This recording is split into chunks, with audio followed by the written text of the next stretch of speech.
Welcome to a Shot in the Arm podcast. I'm your host, Ben Plumley, and this is a podcast about innovation and equity in global health. Well, our guest today, I had a chance to catch up with her earlier this autumn, when we were at the UN General Assembly, high-level meetings, and the Summit of the Future. And she was coming fresh out of a panel on climate, pandemics, and conflict. And you've heard me talk a lot about that. Well, it's Dr. Joanne Liu. She's a pediatric emergency physician in Montreal, Quebec. Very interestingly, she is also the former international president of Médecins Sans Frontières, otherwise known as Doctors Without Borders. She serves on a range of boards, commissions, and initiatives, including our host, the Global Listening Project. And she's someone who understands viscerally the interplay between medical science, politics, and the forces that drive us. And she's also released a new book that we're going to talk a bit about. It's in French, L'Ebola, les bombes et les migrants. Hopefully it'll be in English soon, but if not, it's a chance for us to get our chops back around our fluency in French. Joanne, welcome to a Shot in the Arm podcast. Thank you. Nice to be here. And I really appreciate you doing this at this time. You've just basically come off an on-call session at the hospital up until about midnight, right? Right. Well, I hope the conversation that we have will be as enthusing to you and our audience, our listeners and viewers, as a good, strong shot of coffee. So your new book, L'Ebola, les bombes et les migrants, we're actually going to cover a lot of the topics today separately and interchangeably. But in my very rough attempt to read it in my Genevois pidgin French, it speaks directly to the polycrises in front of us. And so, where are we now? What made you decide you wanted to write this book? And what is the message that you're trying to get across to us? Thank you very much for the question. And I think that initially when I started to write this book was on maybe a false good idea that it would allow me to digest my 6 years as international president for Médecins Sans Frontières, Doctors Without Borders from 2013 to 2019. And I remember back then when I finished my 2 mandates, people were asking me, how would you summarize your last 6 years? And I would always say, Ebola, bombs, and migrants. And so I thought that by doing and writing this book, I would allow myself to take a bit of a step back and analyze what happened throughout those 6 years. But the basic, I would say, premise of this book is I think that since 9/11, we're living at the what I call the era of fear. And the fear has brought the quest for more security. This security obsession has eroded our mechanisms of solidarity. And in this book, I gave 3 case studies: the Ebola outbreak in West Africa in 2014, 2016, the attacks on the hospital with the specific case of the attacks on the trauma center of Kunduz in Afghanistan in 2015, and the migrant crisis. Do you know, it is so funny that you mentioned 9/11. This was one of the things I was going to come on to later, but as you raise it, much of this deeply resonates with me. But for me, as an AIDS activist, becoming an adult, and I guess we're about the same age, born in the mid-60s, but becoming an adult during the AIDS pandemic, the era of fear started for me when I read a Time magazine article as a young teenager in my school library, realizing that, oh my gosh, this is something that's going to potentially deeply, deeply affect me. But I think you are absolutely right that the mistake we made, all of us, in assuming that the fall of the Berlin Wall meant, what was the truism, the end of history. Far, far from it. And I guess the other thing that is so interesting about the book and about your thinking more generally is the way you joined the dots. Because as we said in the introduction, you're a pediatrician, but you led MSF, Médecins Sans Frontières, for in two of you had two mandates to do that. And I just wonder how you were able, both intellectually and then as a leader, to make these connections between violence, between the emergence of pandemics, and then also this sort of mass migration that we're now living in. I think it's just because it happens in the field and we're being faced with it. And then we saw that all of a sudden things were coming together and they were amplifying each other to a certain extent. And so we could not take them in an isolated way, but we had to embrace the package together. And so this is what many of us as actors in this ecosystem are struggling with. But and it's a real issue to a certain extent, because especially when we talk about looking for finance for those different projects, a lot of people are like only going in one theme and support that. But the reality, everything is interconnected and interdependent. And I think we've seen it very well with the COVID-19, when we realize that you may have a new emerging infectious disease at the other side of the planet. All of a sudden, it's reaching out to you, and it's basically paralyzing your life, your economy, your livelihood for more than 20 months. And yet, when you're on the front lines, I can guess that you deal with everything all the time, and there's just there's no escape from that. I think the problem that we have at the New York and the Geneva level is that we are very, very good at saying, well, actually, health, that's the remit of WHO. Coordination around HIV, that's the remit of the joint UN program. And how dare these infectious agents and these health crises try and get in the way of our individual mandates? But I do think you've had some not insignificant success in smashing down these silos. What do you put that down to? I think that it's the fact that there's nothing as real as the truth from the reality and what is happening at ground zero. So you may intellectualize something in Geneva or New York, but at the end of the day, people who are living through the crisis are speaking truth at one point. And I guess that the platform that is MSF, Doctors Without Borders, as I would say, the strength, the intellectual and financial independence to speak up the truth. And not everybody has this kind of latitude in this ecosystem of what is the aid sector nowadays. And of course, the overseas development sector is seeing such a decline in funding right across the board that we have got to be creative. The launch of the book, it was published at the beginning of October in French, released in Canada. How is it going? What's the reaction you've seen to it? It's quite interesting because it's much more popular than expected. So it's very humbling to see that people are curious.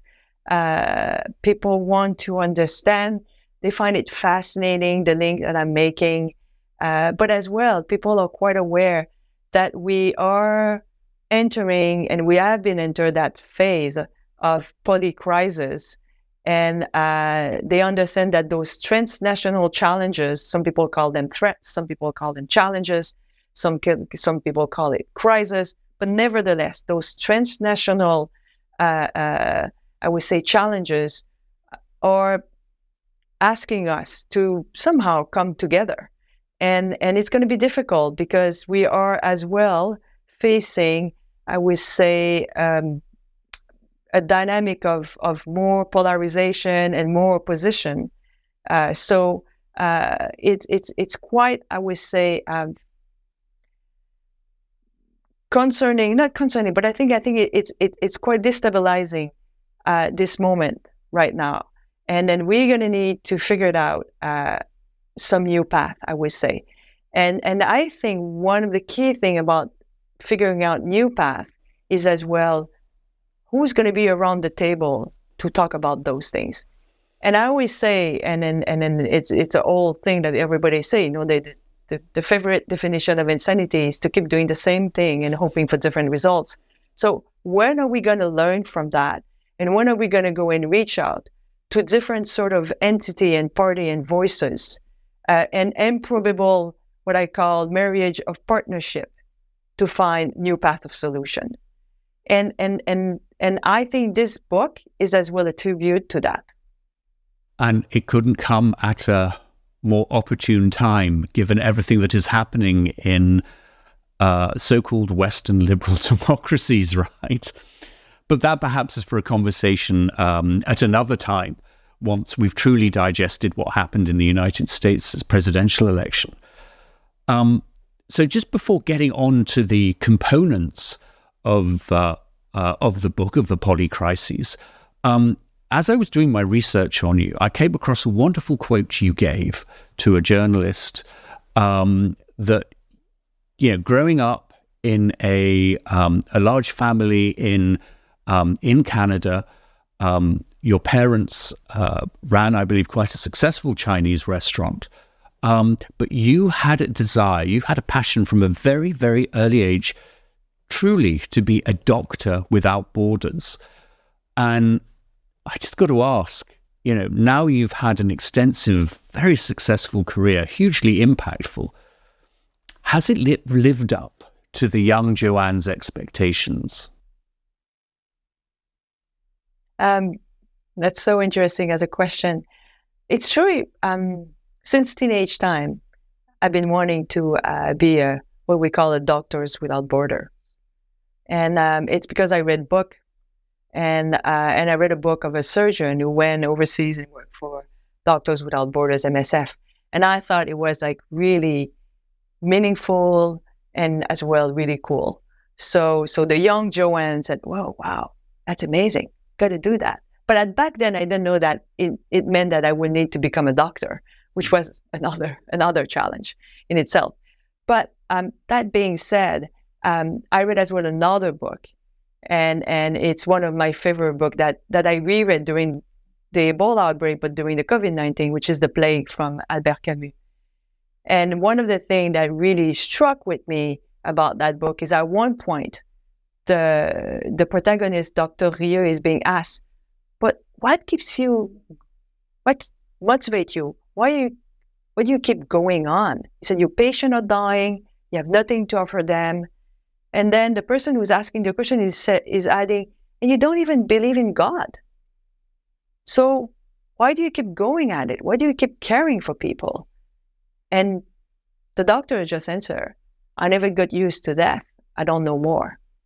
And I remember very clearly in my teenage head to promise myself that I will engage my professional life for life. And this is how I became a physician. It touches my heart to hear you refer and be inspired by Albert Camus, who terrific writer, and I strongly recommend everyone to read both The Plague, The Pestilence, and of course The Outsider. Gives a really interesting perspective on what drives and what doesn't drive us. And I'd love to come back to literature later in the podcast, if I may. But perhaps we move now on to the first of these crises that form the polycrises, the pandemics. And I guess we've come out of COVID. How prepared do you think we are for the next one? And indeed the existing ones, because not just COVID, we have the old friends and family amongst us, HIV, TB, and malaria, amongst others. Yeah, I think what is interesting is that I think that generally speaking, the general public, I think, is much more aware. You will have asked a citizen in the street in 2019, what is the role of public health? And it will have probably a blank face. Like, not sure.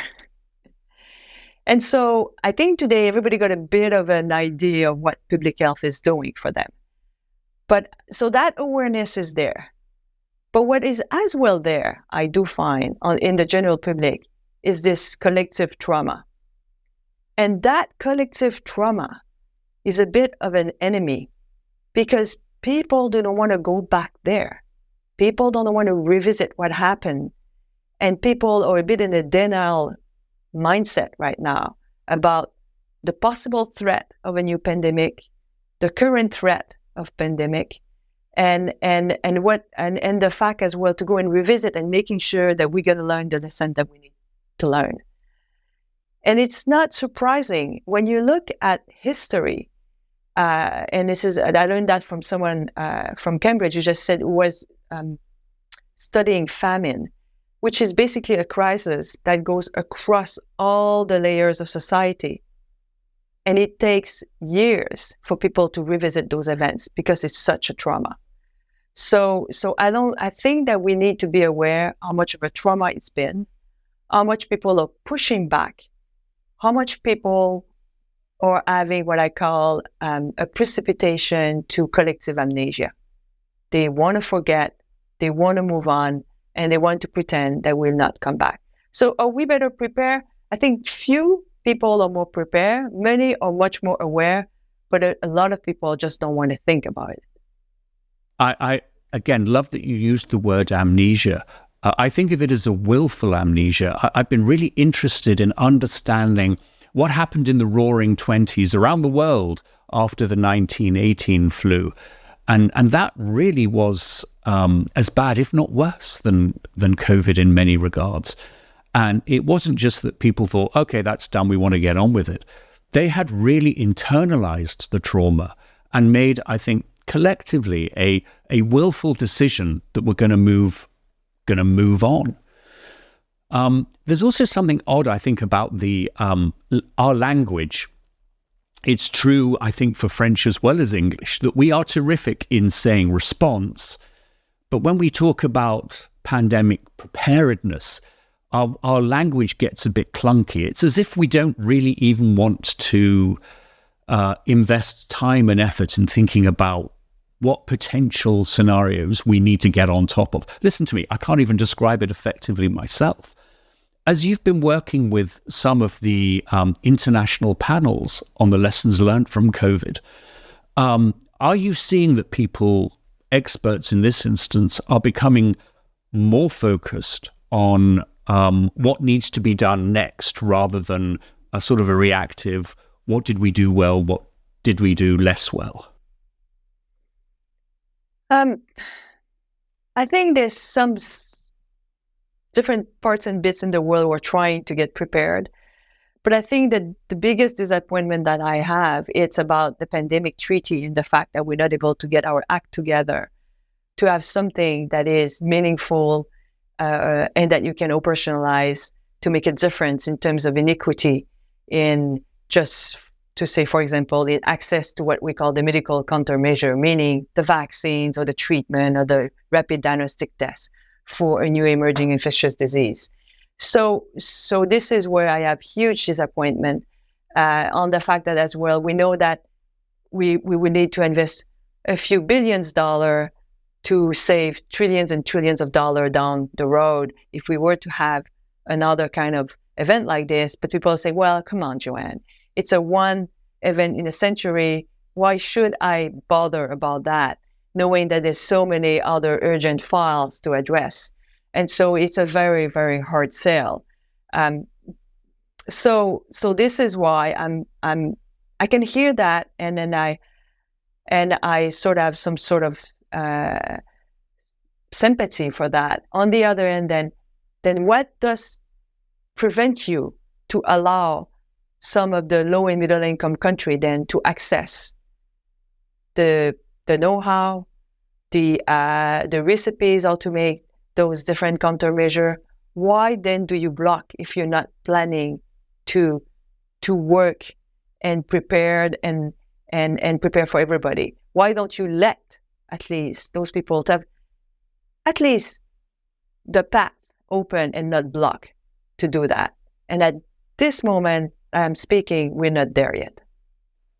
No, not even close, are we? And if in many ways the vaccine populism, nationalism, negativity has been reinforced more than ever. And you look at companies like Avian, and I had a chance to talk with Petro Terblanche when we were in New York.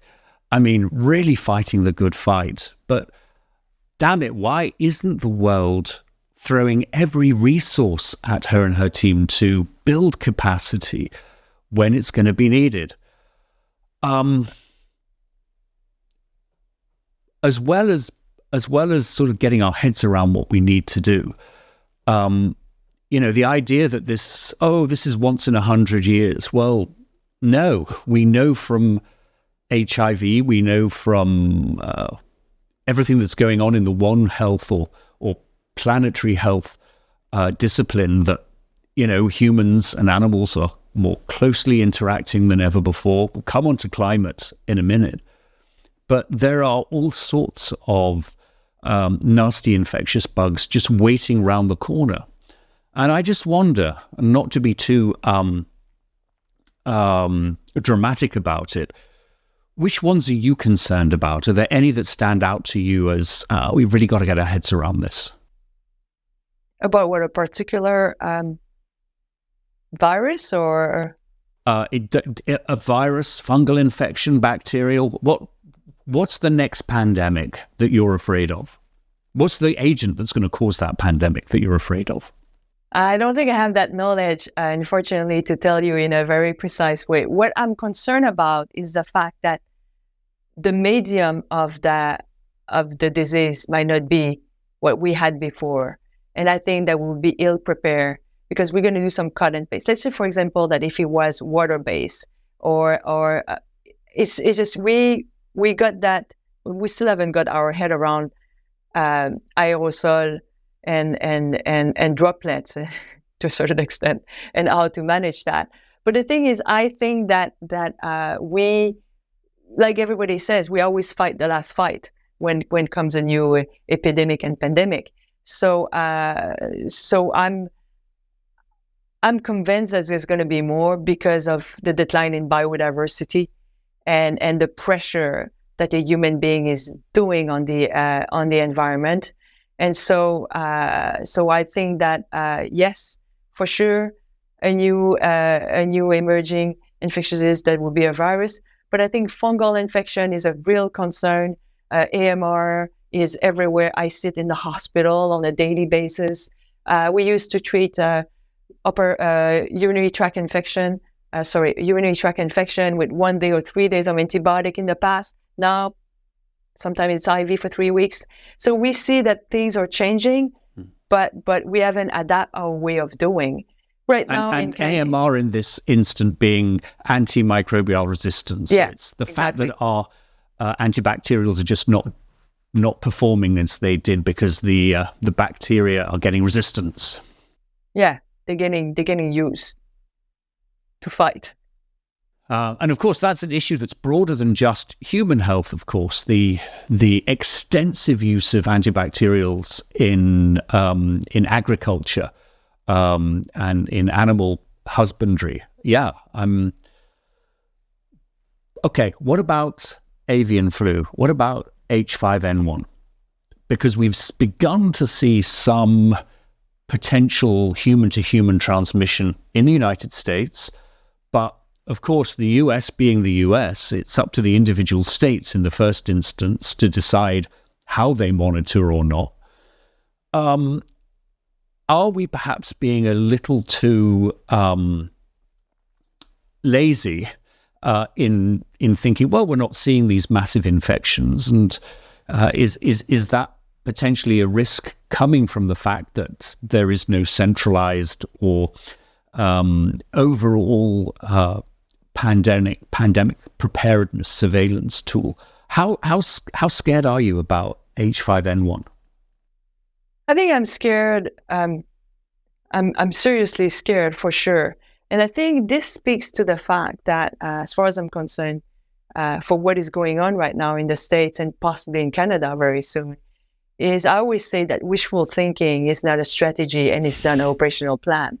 And then this is what we've been doing about epidemic and pandemic, generally speaking. People think that things going to work out. Oh, come on, we're like a developed country, a high-income country. We're going to wing it. We're going to do it. Well, it just doesn't work like this. And so it could be H5N1, but it could be something else. But the reality is we,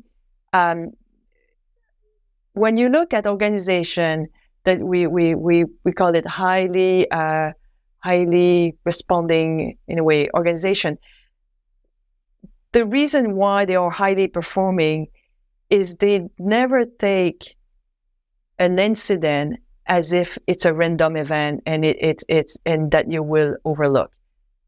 They go thoroughly through it and they make sure that it's fixed. This is what happened with the Challenger many decades ago. Is we didn't go to the bottom of a little event, and to do that, it means a bit of an obsessive behavior and mind. And I don't think that we have that kind of energy, that kind of money to finance that kind of energy, and that interest either at this stage yet. Possibly, but for me, this is why I'm not able to. I can say it can be H5N1, but it can be anything else. But the reality is, we often overlook. We think that goodwill will be there, and we think that wishful thinking is preparedness. It's not. And I just add to that we could always wing it, and HIV and SARS-CoV-2 proved that we can't. You mentioned fungal infections and your concern about that. I'm thinking about friend of the pod, Tony Fauci, who wrote this extraordinary article in the fall about how he was infected with West Nile virus as he was in his garden in Washington, D.C., and how that completely knocked him out and made him reevaluate both his individual life, but also what happens next, what he's going to do as an 8-year-old when he grows up. It sort of gets us on to the climate conversation and how the climate crisis that we are living in is also going to have an impact on pandemics. And I wonder, do you think that we're still in such a level of denial about climate that we are not even willing to start thinking about what old diseases we're going to have to face anew? West Nile, Zika. Oh, absolutely. I think that I'm just being fascinated by the human being and his strength to basically box himself or herself in denial and just try to carry on as if nothing is happening. I think that needs quite a talent. But this is where we are right now, and we're facing what we call a triple environmental issue: the global warming, the level of pollution, and the decline of biodiversity. And each of those three elements is feeding each other and amplifying each other, and it has an impact on the general health of many human beings. So, but we always said, anyone who have worked in prevention know how much of a hard sell it is, prevention. It's a hard sell because if you don't see the impact, then you don't see the urgency to act.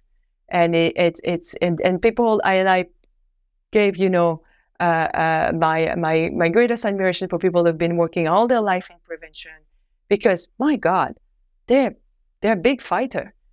You really have to believe in it, because you rarely have, I would say, the spotlight on your saying. It just people go to the next crisis. It's like the wildfires we have in Canada right now. It's everywhere. It's really destroying livelihood of thousands of families. But people don't put the things together. No, absolutely. And you mentioned earlier famine and the impact of, not having access to enough food, adequate food. That's clearly an impact of the climate disruption. And I guess that gets us onto one of the other crises that you mentioned, the migrants, les migrants. And I've got all sorts of thoughts about that, particularly coming out of this last US election and what a rights-based approach has to be around that. But your thoughts on your time at MSF and what it means for the way in which moving forward we handle, which will be a much greater demand on our economies, our societies. Migrants, I always say straight from the beginning that I'm biased on the topic. So that the listener are aware. I am biased because I'm the product of migration, and I am biased because my parents came from China, and way back, just to come back to the beginning of our conversation, in the 50s, when you were coming to Canada, you had two choices. If you were Chinese, you open a restaurant or a laundromat. My parents opened a restaurant, and they opened it in Quebec City because my father with my two uncles said, we think there's going to be more opportunity. And I think they were right, because it was a thriving restaurant, and this restaurant is still on business right now. So I'm the one, and I often say I'm the one who's been privileged to live the Canadian dream of going to a country where my parents had opportunities, although they didn't have any education when they arrived, and only the desire to work, the desire to give a future for their children. That was their drive, and they were successful. And so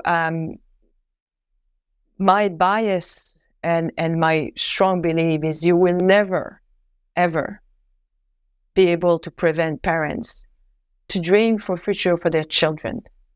There will be no ocean dangerous enough, and there will be no wall high enough, or no forest perilous enough to prevent them of dreaming for future for their children.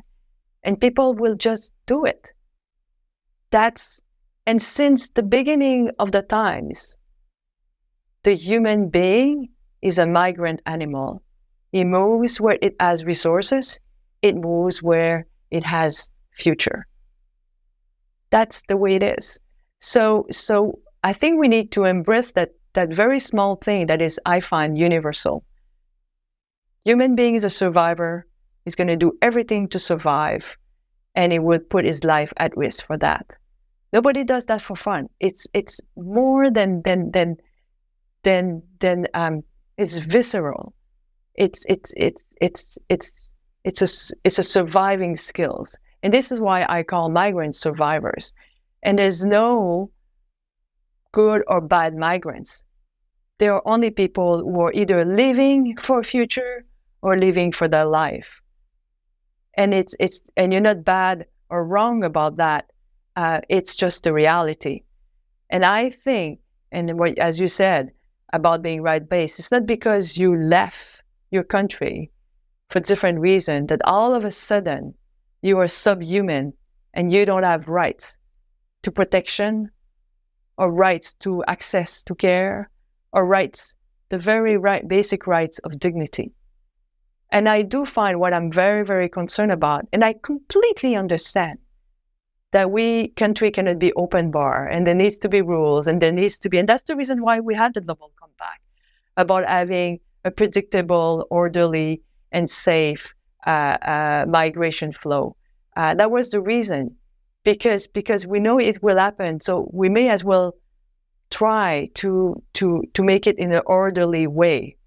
So that's my thing about migrant is the fact that I think we have a responsibility to talk about people who are looking for future, to talk about them with dignity and not dehumanize them. Because once you've dehumanized a group of people, you leave a boulevard for abuses. And we've seen it. And our history proves us that the human being is able to do that. That's hugely impactful. It sort of really touches me deeply, Joanne. I mean, listen to me. I'm an American with an American passport, but not with an American accent. I too am a migrant from the United Kingdom. And my late mother used to say, "You've shamed us all. You are the first Plumley to migrate to the United States." Well, that's not true, actually. There are generations and generations of us going back, I'm afraid, even to the Mayflower. And yet, the experience that us whiteys have of being migrants, well, we're not migrants, we're settlers, aren't we? We view this in a very, very different way, and it disturbs me so profoundly. But I do wonder, particularly as it seems that the rights-based approach across so many things is sort of in retreat at the moment, that we have to rethink elements of our strategy around migration. And I think it goes right to the heart of our commitment to overseas development. It's no surprise that our funding is decreasing. It's no surprise that we're investing in walls and stopping small boats from getting across the English Channel. When we're not thinking about, well, what do we do to help people not have to leave their homes? Because sure, we're wired as migrants right from our pre-eternal DNA, but we're also primed to create homes, to create safety, to create families. And if we are able collectively in solidarity to ensure that folk in the Democratic Republic of Congo, in Sudan, in Afghanistan, one of the greatest tragedies and failures, I think, of the Western world, we should be focused as much, if not more so, than building walls and protections for us, for people coming in. But we should really be investing in making sure that, as a solidarity, a common humanity, we make sure that people can be safe, comfortable, and secure where they live. Yeah, absolutely. And I couldn't agree more. And I think that right now in forced displacement, there's 120 million people across the globe. And the reality is the push factors are there. And then we've discussed it. It can be drought, it can be war, it can be economy. But so if we have decline in ODA, as we have everywhere more or less, so overseas developmental aid budget, of course it will not help. So the push factor will remain. But one of the things on which we may have a say on, because we might not have much to lever to a certain extent about a drought or something like this. But I think on war and the way we wage war, I think somehow we may have a say. And if we allow wars to happen without limits, where all of a sudden, what we've seen over the last few years, if not decades, the laissez-aller of observation and respect of international humanitarian law, and making almost like a non-event when you are targeting civilians or civilian infrastructure, no wonder people's going to leave. If you don't spare the civilians in a war and you allow wars to be waged without limit, well, the human being's going to flee. It's just it's basic survival skills. You're going to flee unless you are prevented of fleeing, which is another business. But just to say that I think that if we don't restore some sort of minimal, at least to that particular subset of people fleeing, it's going to be hard. And we all know that over the last few years, the Middle East has been the center of many conflicts, and in countries who don't have, I would say, the means as much as we have here in the Northern Hemisphere, have welcomed millions of refugees, and why? Because it's always the same thing. Refugees always hope they're going to go back home. So the 80% of the refugees are really around a country, a neighboring country of the country they fled, because their hope is to go back. Which sort of gets us on to the final component of the polycrises, the bombs, violence. And, I've been one of a number of commentators, and we've been corrected, I fully accept that, who in recent years have made the comment that it's something new, that health is now being targeted and being used as a weapon of war. From, we saw it in Ukraine with the targeting of health facilities. We've obviously seen it in the Middle East, in Gaza, Palestine, and the Lebanon. And in Syria. And Syria, absolutely in Syria. And yet, people like you have actually been pointing to the fact that, in a sense, this is not new. And you mentioned Afghanistan, and this was something a few years ago you got into quite a controversy over. The United States destroyed a facility of Médecins Sans Frontières, Doctors Without Borders, and your fury at your righteous indignation went as far as calling it a war crime. And I guess, we don't need to get into the details of that unless you'd like to, but it's more, I think, the question of, ladies and gentlemen, civilians, their food, their resources, their infrastructure, their health have always been targets of war. And since the end of the Second World War, we made some success, I suppose, in limiting the impact of that, but not really. Well, yes, not really. The thing is it's quite interesting, because I do think that when you look at history, and I'm not a historian, I'm saying that in a very, I would say, humble way, but when we look at the post-World War II, we had the feeling that we right after that we're entering this era of humanitarian, I would say, spirit and collaboration. And this is where the Without Border movement started. MSF was created in 1971. And we were there, and there was some sort of a common understanding about different things. But the reality is, yes, civilians never been absolutely spared, but we were trying to follow some sort of rule of war. And we try to say what we call this humanitarian space, where we are trying to spare the civilians, we are trying to spare the civilian infrastructure, which means the school, the hospital, the market, and what we call the civilian neighborhood. But it seems today that in a decomplexify way, it's happening, and in full impunity. And at the very least, where we it's important to talk about it, because a lot of people are saying, well, it's free for all, everything happens. Well, people don't like to be name and shame, regardless who you are.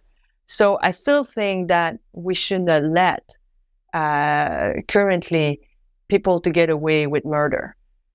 We should name them and put them in front of what they're doing, and that was part of the exercise with the attack on Kunduz Hospital Trauma Center, was to just say it happened. Let's go to the bottom of this, and then we end up being one of the artisans with RCRC and with the elected member of the UN Security Council back then to put a resolution called 2286 on the protection of the medical mission in conflict time.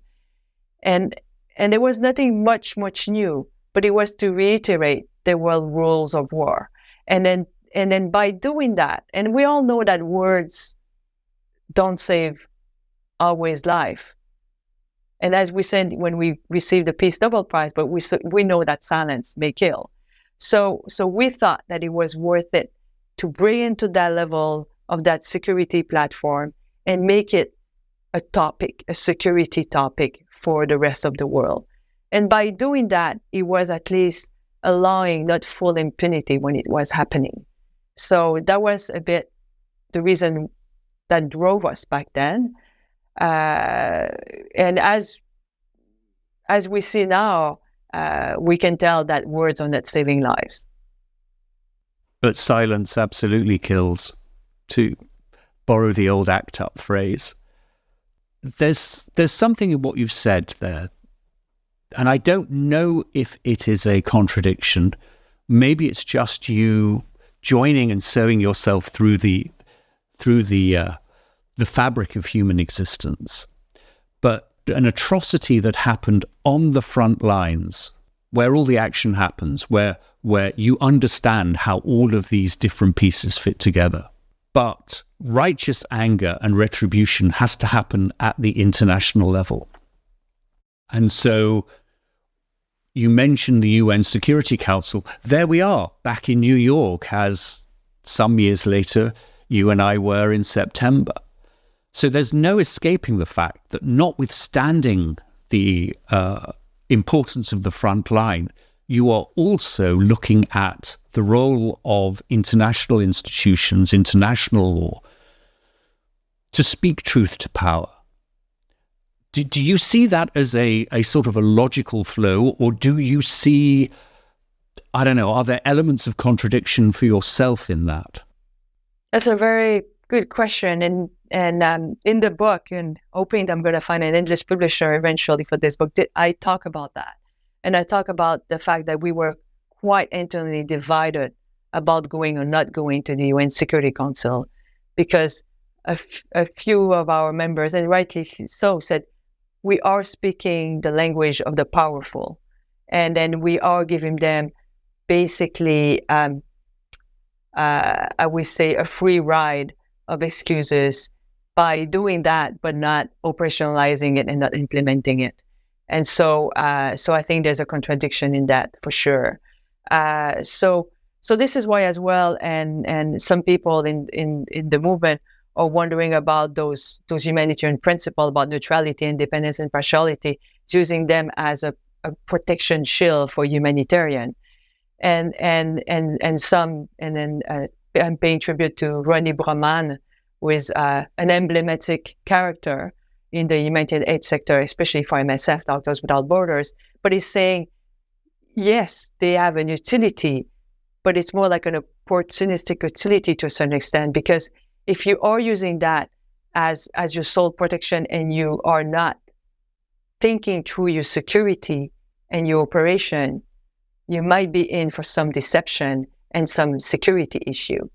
And I agree with him. Most of the time I would not articulate things like him, but I think that he's raising some real contradiction in ourselves. What a level of confidence and self-awareness that the institution and the leaders of the institution can have that reflection. That's so unlike so many other aspects of human existence at the moment. It's my way or the highway. I'm right, you're wrong. Well, look, we're coming up to the top of the hour, Joanne, and I just wonder if there are things that we've missed. I know there's a whole lot of other topics I would love to have covered with you, and maybe I can put a request in for us to do a part 2 at some point in the not too distant future. But is there anything that we've missed? Anything that you think our viewers and listeners would really need to know right now? Just to buckle up the buckle of the first question is the book. Is why did I write this book? And why I'm still speaking up nowadays is the fact that that book is a call for our common humanity. I think that if we don't recognize the humanity in the other person, the person we call other, I think we are denying our own humanity. And so I profoundly believe that everyone can make a difference. You don't need to be at the front line of crisis to make a difference.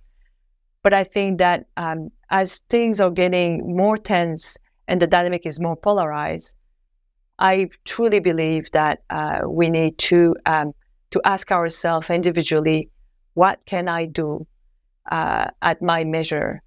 And I'm profoundly convinced that the transnational challenges we're facing, a good part of the solution will come from individuals who will come together and make a difference.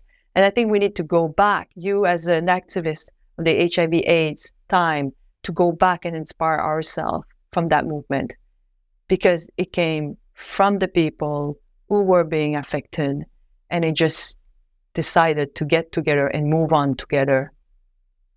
Well, that's a sobering but rousing call to action that I think all of us need. Dr. Joanne Liu, thank you so much. We'll have the links to the book, L'Ebola, les bombes et les migrants, which is available in all good bookstores and online. And I do hope an English version can be produced and developed, and you can guarantee you have our support in any way we can to advocate for that. I think it's a really, really important message that all of us have to read and hear. Joanne, you are a shot in the arm. Thank you so much. Thank you so much for having me. Well, that's it for this episode. Thank you so much to Dr. Joanne Liu. Again, you can find her book in French, L'Ebola, les bombes et les migrants, on all good book platforms. A big thanks to the Shot in the Arm team for getting this episode done, to our director and producer, Erica Spera of Newsdoc Media, our assistant producer, Waisha Raphael, and a big thanks to you. Don't forget to subscribe and give us 5 stars wherever you consume your podcast content. Have a great week and a safe week, everybody.